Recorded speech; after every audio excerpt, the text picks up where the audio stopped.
Ang kwento ng simula at tagumpay ng Ajinomoto. Pag-uusapan din natin kung paano nagawa ang MSG o Betchin at kung nakakasama nga ba talaga to sa akin. Pero bago tayo magsimula, oh my God!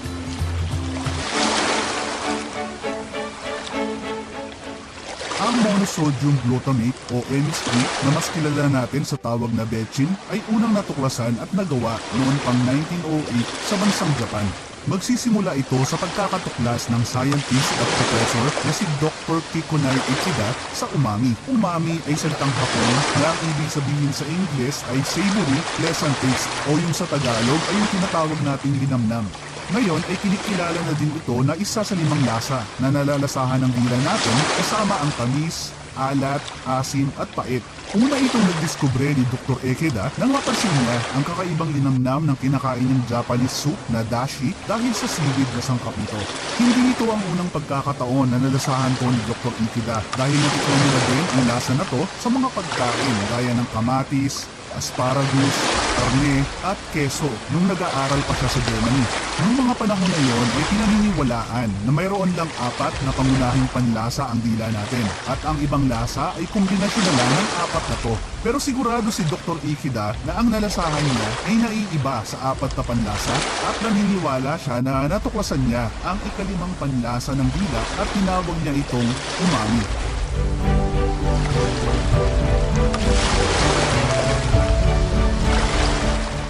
Gamit ang laboratorio sa Tokyo Imperial University ay nagsimulang gumawa si Dr. Ikeda ng mga eksperimento para makuha ang lasa ng umami sa seaweed. At dito niya nga madidiskubre na ang glutamic acid ang nagpapalasa sa kinakain niyang dashi. At para malaman kung anong glutamate ang makakapagbigay ng lasa ng umami ay pinag-aralan niya ang lasa ng iba't ibang glutamate salt gaya ng calcium, potassium, ammonium at magnesium glutamate. Sa lahat ng sinubukan niya, ang sodium glutamate ang pinakamadaling matunaw sa tubig, pinakamalasa at pinakamadaling gawing kristal. At doon ng 1908 nang magawa at mabigyan ng patent si Dr. Ikeda sa kanyang imbensyon na tinawag niyang monosodium glutamate o MSG. Ang invento niyang MSG ay masasama si Dr. Kikunai Ikeda sa listahan ng 10 sa pinakamahuhusay na Japanese inventor sa kasaysayan ng Japan.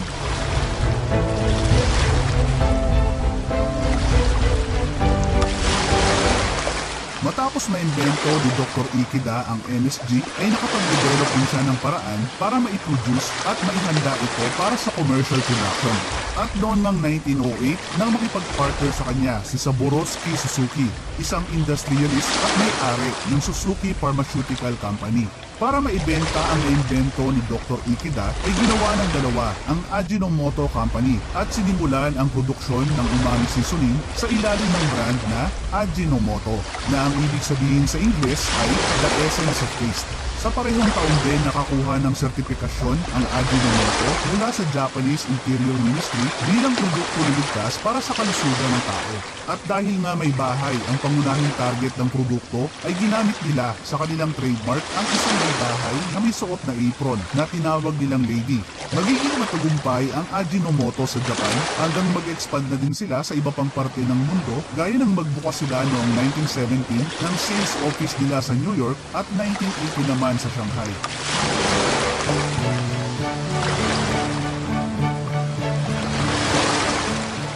Bagamat matagal nang nagsimula ang international expansion ng Ajinomoto, ay 1950s na ito magkakaroon ng opisyal na distributor sa Pilipinas. Pero alam niyo ba, 1930s pa lang ay may sumikat na produktong MSG na ginagamit ang mga Pinoy.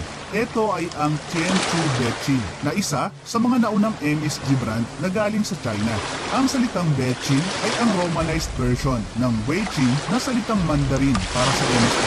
Karaniwan itong binibenta noon sa mga Chinese store sa Manila.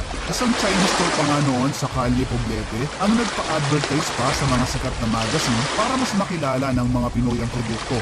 Dahil dito ay sisikat nga ang Tianchu Betchin at magiging laman na ng kusina ng mga Pinoy ng panahon na yon.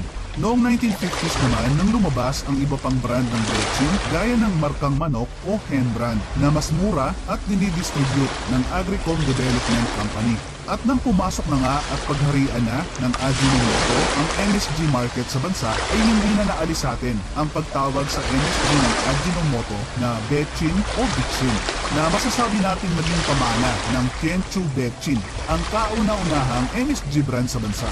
Familiar ba kayo o naabutan niyo pa yung original na Betchin? Pakishare naman sa comment section sa baba.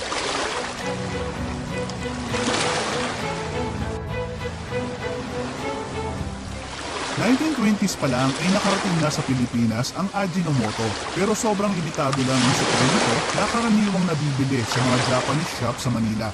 Noong 1953, nang maging opisyal na importer at distributor ng Ajinomoto ang Union Merchandising Company na di katagalan ay may incorporate noong 1958 at tatawaging Union Chemicals.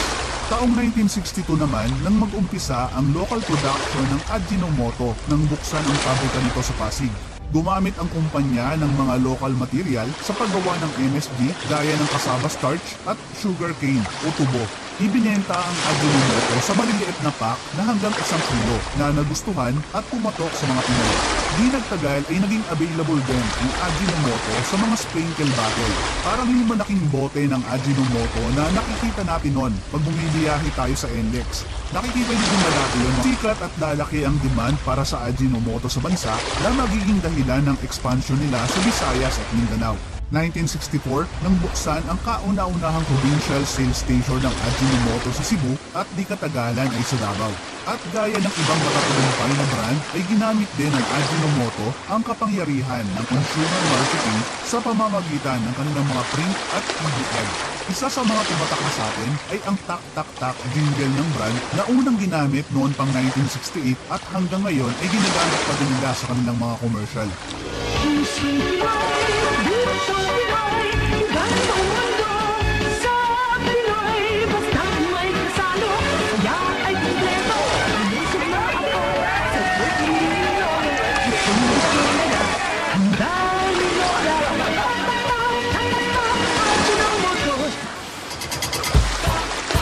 Linamnam sarap, bagay sa lahat. Ajinomoto. Linamnam sarap sa bawat tak-tak-tak. Noong late 1970s ay ibinibenta na ang Ajinomoto sa mahigit 100 bansa at kumikita na din ang kumpanya ng mahigit $1.6 billion kada taon. Noong 90s ay pinakilala ng Ajinomoto ang mga bago nilang produkto sa bansa gaya ng Ajinomoto Ginisa Flavor Mix, ang kanilang kauna-unahang liquid seasoning na Aji Toyo at ang Aji Shore Seasoning Mix. Nang dumating naman ang 2000s ay tinawag na ang kumpanya na Ajinomoto Philippines Corporation kung saan ay ipinakilala naman nila ang Aji Namnam at Crispy Fry Breading Mix.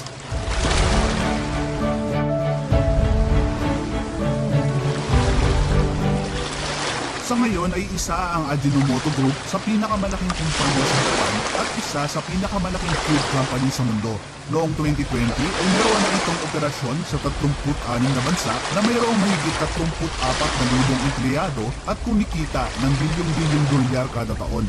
Pero sa kabila ng tagumpay nito ay naging kontrobersyal ang kumpanya dahil sa hindi magandang reputasyon ng pangunahing produkto nito na Betchin. Naging malawakang paniniwala na kasi na masama ang paggamit ng Betchin sa mga pagkain. Nagdudulot daw umano ito ng pagsakit ng ulo, panghihina, palpitation, at marami pang ibang sintomas. Dahil nga dito ay marami na ang umiiwas sa paggamit nito. May mga makikita pa nga tayo ngayon na mga MSG-free restaurant. Pero saan nga ba nagsimula at may katotohanan ba ang mga paniniwalang ito? Noong 1968 sa Amerika, nang makaramdam ng mga hindi magandang sintomas, si Dr. Robert Homan Kwok matapos kumain sa isang Chinese restaurant. Sumulat si Dr. Kwok sa editor ng The New England Journal of Medicine at idinitalye ang nangyari sa kanya at nagsabing napapaisip siya kung may kinalaman ba ang MSG sa mga sintomas na naramdaman niya. At nang mainathala na nga sa publiko ang sulat ng Dr. Kwok na may pamagat na Chinese Restaurant Syndrome, ay nagsimula na ang hindi magandang pagtingin ng mga tao sa MSG na magdudulot ng malawakang pangamba sa paggamit nito sa buong mundo. Pero gaano nga ba katotoo ang mga pangamba na to tungkol sa MSG? Well, kung isusumay, ay masasabi nating biktima ng racism at malawakang misinformation o yung tinatawag natin ngayong fake news ang nangyayari sa MSG. Bago pa man mailatahala ang sulat ni Dr. Kwok, ay hindi na talaga maganda ang tingin ng mga Amerikano sa mga Asian food na itinuturing nilang exotic at hindi ligtas kainin. Kaya nang maisa publiko ang sulat kung saan ay malinaw namang sinabi ni Dr. Kwok na hindi siya sigurado kung MSG na ba talaga ang dahilan ng nangyari sa kanya, ay pinagpiestahan agad ito ng media at nagbabala sa publiko tungkol sa pagkain sa mga Chinese restaurant at paggamit ng sikat na pampalasa. Pero mula nga noon ay marami ng pag-aaral ang ginawa sa Amerika at sa iba pang parte ng mundo na nagpapatunay na ligtas gamitin ang MSG. Lumabas din sa pag-aaral na may maliit lang na porsyento ng populasyon ang sensitive sa MSG na kapareho lang din ng ibang food sensitivity kung saan ay nagkakaroon sila ng mild reaction dito pero di naman kailangan gamutin. Noong 2018 ay naglabas ng report ang FDA o Food and Drug Administration ng Amerika na nagsasabing generally recognized as safe ang paggamit ng MSG. Wala tayong dapat itatakot sa betchin. Ligtas itong gamitin dahil matagal na itong pinag-aralan at inaprubahan ng maraming international medical institution. Tsaka isipin nyo na lang na ang bansang Japan kung saan ang galing ang MSG ay pangalawa sa mga bansang may pinakamataas na life expectancy sa mundo. Pero syempre, gaya din ng ibang bagay, ay posible pa rin namang makasama kung masosobrahan tayo sa paggamit nito. Kaya gaya ng madalas silang sinasabi ay hinay-hinay lang.